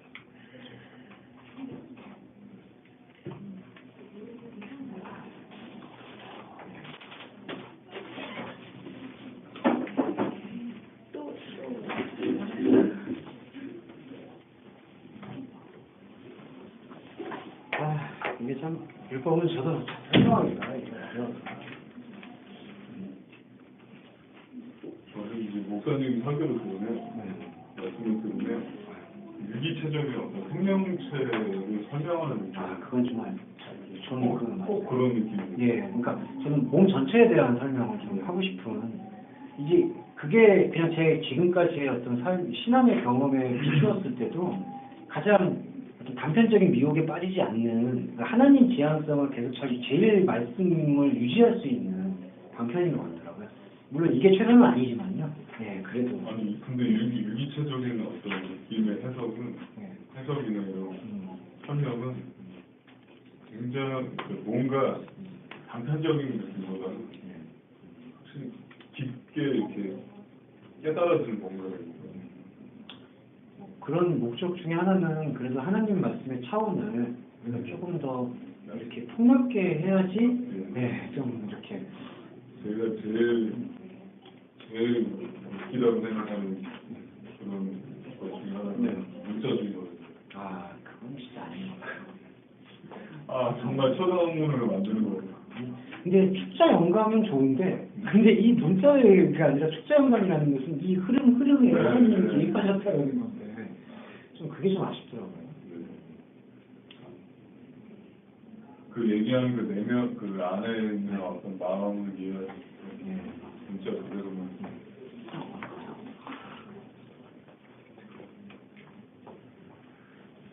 진짜 사람은 너무 머리가 좋은 거예요. 말씀으로 너희는 여기까지만 이해해도 어려워. 여기까지만 이해해. 그렇게 얘기하는 거지. 문자주의 해석을 들었을 때 굉장히 무시당한다는 느낌. 사람을 동물처럼 생각하는. 그냥 좀 기계적으로 취급하는 그런 게 없지 않아 있는 것 같아요. 자, 그러면 오늘 텍스트로 바로 들어가겠습니다. 근데 병재님 좀 현대 헬라어를 그리스어로 좀 많이 쓰지 있어서 저희 교회에서도 아직 언어가 그리스어가 그리스어요. 그리스 문학이 야하라. 뭐래요? 모르겠어. 저도 희망이 있다면 저도 내년쯤에 저희 청년부가 항상 그리스 그런 기회가 한번 해요. 던지실래? 병재님 한번 그리스. 좋아요. 예. 딴데 가죠. 장기를 팔겠습니다. 장기를 아니죠 왜 이런 갑자기 누구 장기를 팔라고? 그러니까 주어가 또 주어가 아들. 장비지. 장기를 파신다. 여행 가서 장기를 왜 팔지? 아무거나 사다니면 엄마의 여행 경비를. 그러게 아니 이거 재밌는데 우리 여행 갈 때마다 정준이 간을 쳐다보면서 이거 여행을 못했죠. 괜찮아요. 이거 회복력이 빠르니까 사람도 금방 또 생겨요. 맞습니다. 자, 말씀으로 들어가겠습니다. 마태복음 5장 17절하고 18절인데요. 저희 안 맞나요? 하신 말씀. 우리 개념적인 거죠. 네. 자, 이 개념을 유념해 두시고요. 이걸 딱 보시면 어떤 의미인지 이제 정의재님이 설명해 주실 거라고. 예. 이거 잘못한 거. 율법이나 선지자나 폐하로운 줄로 말하라 완전케 했다. 이거 아까 형님이 말씀하신 거. 차원의 문제. 그렇죠. 네. 예. 그러니까 차원이 달라졌다. 그래서 하늘이 없어지는 동안 전에는이라고 했는데요. 이거는 좀 아쉬운 해석이에요. 이 헤오스라는 단어 전치사거든요. 예. 뭐 하는 동안? 예, 무엇 하는 동안. 하늘과 땅이 지나가는 동안. 예, 그 다음에 모든 것이 이루어지는 동안. 예. 그러니까 이거는 천지가 없어지기 전에는 율법의 일점 이력이라도 반드시 없어지지 않냐고 다 이루리라라는 거는 매우 그 세대주의적 해석이. 이 번역 자체도 사실 되게 세대주의적 번역이죠. 예. 그러니까 하늘과 땅은 없어져요. 하늘과 땅은 지나가요. 근데 지나가고 있는 동안에 무엇이 남느냐? 율법의 일점 이력이 남는다는 거죠. 저게 카이로스토퍼스예요. 예. 저 크로노스토퍼스는 지나가잖아요. 아까 병준님도 그려주셨어요. 이거 일직선 지나가잖아요. 근데 율법의 일점 이력은 지나가지 않는다. 그럼 여기서 율법의 개념은 전환이 되는 거죠. 하나님이 보시는 완전함. 그래서 자신 있게 예수님이 말씀하신 게 너희 의가 서기관과 바리새인보다 의롭지 못하면 천국에 들어가지 못한다. 예, 이게 바로 완전한 의. 예. 그게 바로 아버지 사랑. 이게 앞에 길게 하니까 뒤로 한번 쉽게 넘어가요. 네. 그 다음에 같은 마태복음에서 7장 12절 보시죠.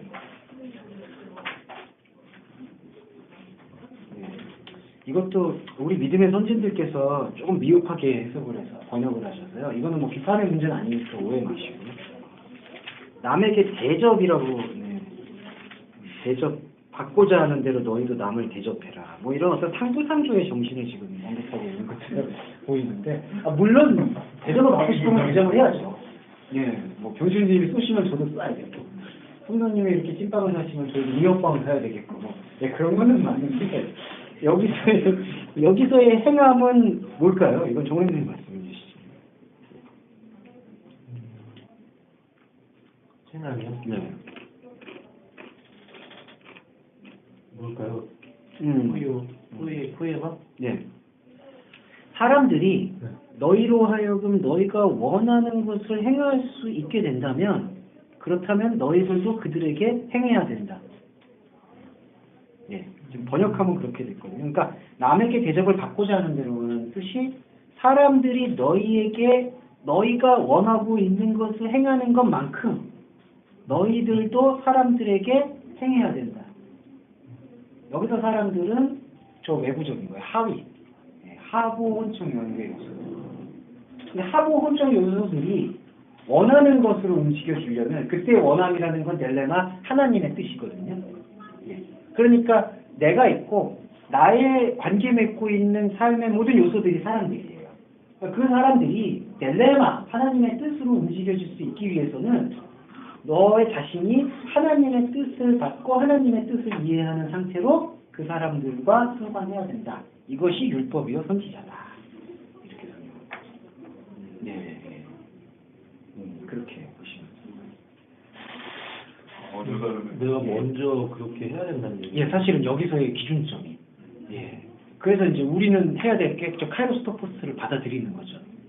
그러면은 이게 완전 도미노처럼 이제 시줄과 납주처럼 병준이님 여기 계시면 병준이님과 연관 맺고 있는 사람들이 쫙쫙 연결되는 거죠. 예, 실핏줄처럼. 근데 그들이 하나님의 뜻대로 움직일 수 있기 위해서는 병준이님이 포에마가 돼요. 그리고 이게 놀라워요. 병준이님이 이 포에마가 되시잖아요. 그러면은 가시적으로도 이 움직임들이 보여요. 아마 느껴지실 거예요. 가시적으로 움직임이 보인다는 게 외부의 사람들 나타나는 건가요? 아니면 내면과 외부가 작동하는 거죠. 기본적으로 내부적인 거고요. 병준이님의 사유 방식이 달라지잖아요. 그게 내부적인 거고. 근데 사유 방식은 동시적이잖아요. 사유 방식이 달라지면 행동의 선택 지점이 이제 변화가 있게 되는 거겠죠. 그러니까 예전에는요. 외부적인 행동의 변화를 코스프레를 해가지고 나 외부적으로 이렇게 변했어. 아, 난 자유해. 뭐 이러잖아요. 근데 자유 안 하잖아, 사실. 죄송한 말씀인데 하나도 자유롭지가 않아. 예. 그거는 그러니까 막 자기가 일부러 막 억지로 막 남문부처럼 해도 그 마음의 자유가 없는데. 그런 거. 비유가 좀 적절하진 않은 것 같아요. 남북군이 뭘까요? 오늘은 제가 비유에서 많이 실패하는 것 같아요. 요한복음 보겠습니다. 요한복음 7장 19절을 보시면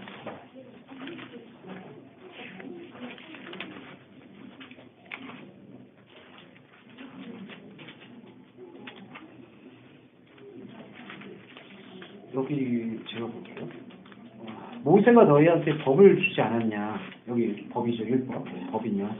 너희 중에 율법을 행하는 자가 없다. 왜 나를 죽이려 하느냐?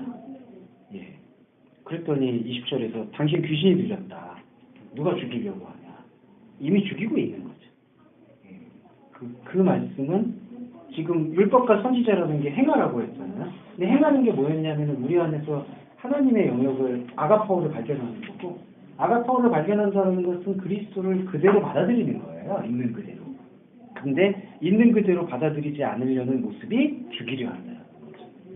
이거는 비단 예수님 때문에 자신들의 신분이 위협받고 있는 바리새인들만 얘기한 게 아니라 예수님을 위시하고 예수님을 도구 삼아서 한 자리 찾으려고 했던 제자들. 그것도 아니더라도 좀 죄송한 표현인데 순수한 마음으로 예수를 따랐다고 하더라도 아직 성령의 접점과 연관점이 없는 존재들도 여기에 다 속하는 거죠. 나를 죽이려 하고 있다.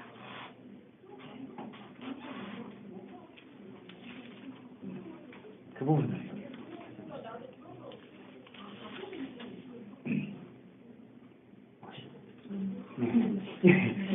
그러면 넘어가겠습니다. 요한복음 10장 34절 보시면요. 이거는 좀 해석이 좀 필요한 것 같아요. 34절부터 보실게요. 너희의 율법 안에, 여기서 예수님이 아예 너희들이라고 얘기했습니다. 그러니까 우리들이 지금 갖고 있는 혼적 영역 안에 갖고 있는 율법 안에 뭐라고 적혀 있냐? 이게 아까 병신님 말씀하신 문자주의예요. 문자로도 봐라. 너희를 신이라고 하지 않았냐? 예, 우리를 하나님이라고 말씀하신다는 거죠. 예, 그게 뭐냐 하면은 요거를 문자주의를 넘어서서 해석하면 저 카이로스 토포스를 받아들여서 창세전 아가파오와 연합된 존재, 아버지라 부를 수 있는 존재들이 신이에요. 예, 그러니까 하나님이 생각해 주신 하나님의 완성성 안에서의 신이죠. 우리들도 신이에요. 네오스예요. 예, 뭐 신들이죠. 네오이 하나님들. 아니 성우님 이러시면 안 되죠. 그러니까 하나님 보시기에 존재가 다르게 보인다고. 그렇죠. 아니 하늘들 안에 계신 아버지라 그랬잖아요. 주기도문에서. 지금 우리들이 네오이라는 거죠. 아니 여기 아니 왜 이러세요 지금까지? 조인님 말씀 좀 해주세요. 내가 오빠도 그렇지 않아요? 아니요 이거 조인님 옛날에 얘기했어요. 정말? 아니. 예.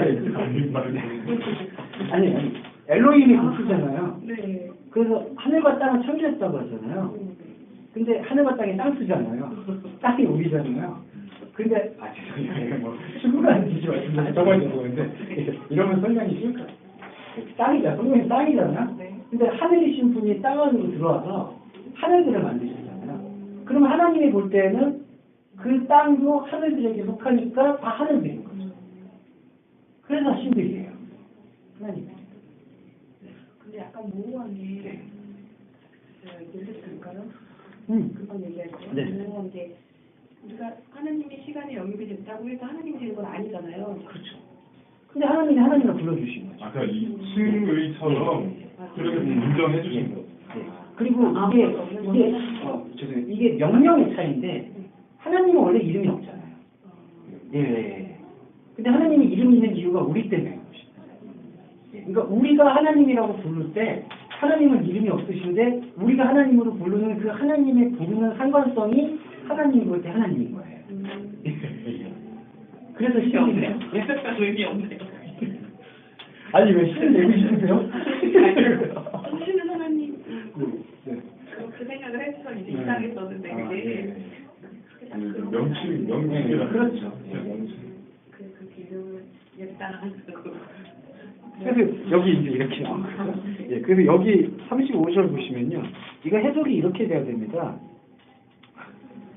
그 사람들을 신들이라고 만약 말하였으면 하나님의 말씀이 그 사람들을 향해서 태어나는 것이다.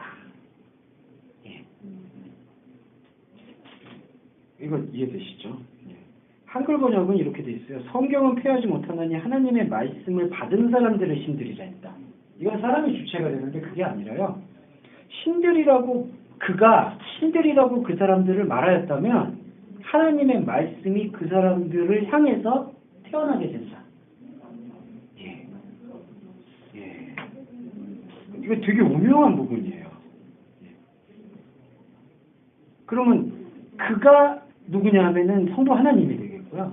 그가 그들을 신들이라고 부른다면, 예, 우리들을. 그러면 하나님의 말씀이 그 사람들을 향해서 태어나지는 거죠. 예. 예.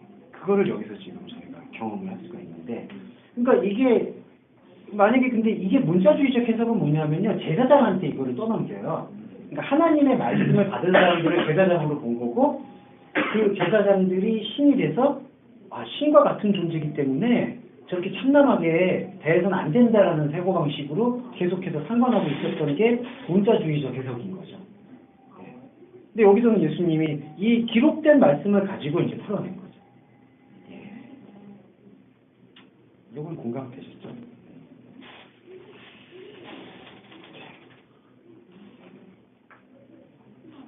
아니 거의 시간이 다 됐지만 그래도 로마서를 보겠습니다. 네. 로마서로 넘어가셨어요. 로마서 3장 31절 보시면 이제 로마서는 요 하부, 상부, 존재 요거 세 가지만 기억하시면은 청년이시니까 아주 간단하게 3장 31절 보시면 그런즉 믿음으로 통하여서 율법을 폐하느냐 그럴 수 없다. 율법을 굳게 세운다. 예. 그러니까 이 율법은 무슨 율법일까라고 보았을 때는 우리가 살고 있는 시간을 멈춰 세우는 법이에요. 굳게 세운다라는 것은 시스템이 정지시키다, 고정시키다, 굳게 하는 뜻이거든요. 율법을 세운다라는 것은 기존에 생각하고 있는 그러한 율법 가치관이 아닌 생명의 가치관으로 율법을 새롭게 보게 하겠다는 뜻입니다. 그게 율법을 완전하게 하는 뜻이에요. 예수님의 말씀하고 일치하는 거죠. 근데 이런 걸 오해해서 아니다, 더 율법을 강화하는 거다. 더 촐똘초미하게 지키는 거다. 이제 그런 해석을 하면 안 되는 거죠. 네. 이건 진짜 한숨 나왔어요. 저도 그렇게 이해하시면 좋을 것 같고요. 그 다음에 이제 로마서 7장 이 부분만 좀 중요하게 보겠습니다. 이게 로마서 7장을 마치 사도 바울이 어떤 이거는 말씀 전하고 말씀 후의 고백이 아니라요. 요거는 이제 말씀을 받아들인 자가 저 한계와 초월을 경험할 때 동시 고백이 되는 거거든요. 근데 이거를 마치 이제 내가 예수 그리스도를 믿기 전에는 이랬는데 믿은 다음엔 이렇게 바뀌었다라는 그 신앙 간증처럼 이해하는 경향이 있는데 그게 아니라 이건 동시성이에요. 그래서 보시면 21절에서 내가 한 법을 발견했다. 선을 행하기 원하는 나에게 악이 파라케이타이 곁에 있다. 이 악이 뭐냐면요. 자신 안에 선이 없음을 보는 거예요. 예. 그러니까 선을 행하기 원한다라고 얘기하잖아요. 이 원함은 어떻게 들어왔냐 하면 하나님의 말씀을 통해서 들어왔어요. 근데 하나님의 말씀을 통해서 들어왔는데 하나님의 말씀과 상관하고 있는 나는 하나님의 말씀에 대한 상관이 아니라 자기 자신이 갖고 있는 종교심으로 상관하려고 하는 것을 보는 거죠. 그게 바로 악이 함께 있는 거예요. 이해되시죠? 예. 예. 그리고 22절에서 내 속사람으로는 하나님의 법을 즐거워한다. 속사람은 근데요, 사람한테 지금 없는 거예요, 사실. 예. 이 속사람은 그리스도 예수예요. 그러니까 우리 안에는 그리스도 예수의 창세된 영역이 하나님의 완성된 관점에서 있는 건데, 그래서 즐거워해요. 그러니까 이거는 바울이 나는 속은 하나님을 즐거워하는데, 밖은 이렇게 잡아끈다, 이런 맥락이 아니라, 나의 속사람, 바울 안에 있는 창세전 영역의 아가파오는 하나님의 법을 만나고 소통하고 있는 것인데, 근데 내 지체 속에 있는 헤테로스 노몬, 다른 법, 이거 아예 헤테로스 썼잖아요. 원래 법은 하나잖아요. 근데 그 법이 이 홀적 영역 안으로 들어와서 상부 이 홀적 영역하고 연관돼서 선악과 패러다임이 연관돼 버리니까 존재의 법은 오간데 없고 알로스가 오간데 없고 헤테로스만 있는 거예요. 그래서 나의 지체 안에 있는 다른 법이 내 마음의 법과 싸워 내 지체 속에 있는 죄의 법 안으로 나를 사로잡아 온다. 마음의 법과 싸운다고 돼 있잖아요. 여기서 마음의 법이 속의 법인데 속의 법은 싸우는 게 아니에요. 무슨 얘기냐면 지금 다른 법이요. 다른 법이 마치 자기가 내적 법을 알고 있는 것처럼 계속해서 끌어당기고 있다라고 생각하는 거예요. 이게 혈과 육의 싸움이에요. 그러니까 영의 싸움이라는 거는 속사람을 발견하게 됨으로써 속사람의 눈으로 내 안에서 악이 함께 있는 걸 보는 맥락인데 이 상태는 뭐냐 하면은 다른 법이 헤테로스잖아요. 아예 헤테로스의 법이 이게 진짜 내가 극복해야 될 법이야. 내가 극복해야 될 과제야 라고 하면서 자꾸 마음의 법.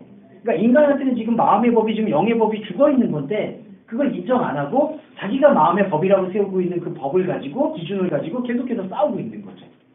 예. 그래서 공부한 사람이다. 사망의 몸에서 누가 나를 건져내랴. 이게 바로 신앙 고백의 절정이죠. 그래서 바로 이어지는 게 25절에서 마음은 하나님의 법을, 육신은 죄의 법을. 근데 이건 무슨 얘기냐면요. 마음이 하나님의 법을, 그러니까 하나님의 존재의 법이 마음 안에 좌정하잖아요. 그러면 그렇게 좌정된 생명의 법으로 육신을 보는 거예요. 그러면 육신을 본다는 게 뭐냐면요. 죄의 법을 본다는 건데 죄의 법을 섬긴다는 게 뭐 죄의 법한테 종속된다는 게 아니라 죄라는 게 하나님이 없음이고 하나님이 다름을 본다라는 인식 기준이거든요. 그러니까 나는 지금 육신을 갖고 있잖아요. 그러니까 육신을 갖고 있는 상태에서 존재의 법을 보는 방식이 뭐냐면 내 육신 안에 하나님이 없음의 하마르티아를 보는 거잖아요. 그렇죠? 그러니까 육신이 이거예요. 육신으로 하마르티아를 보잖아요.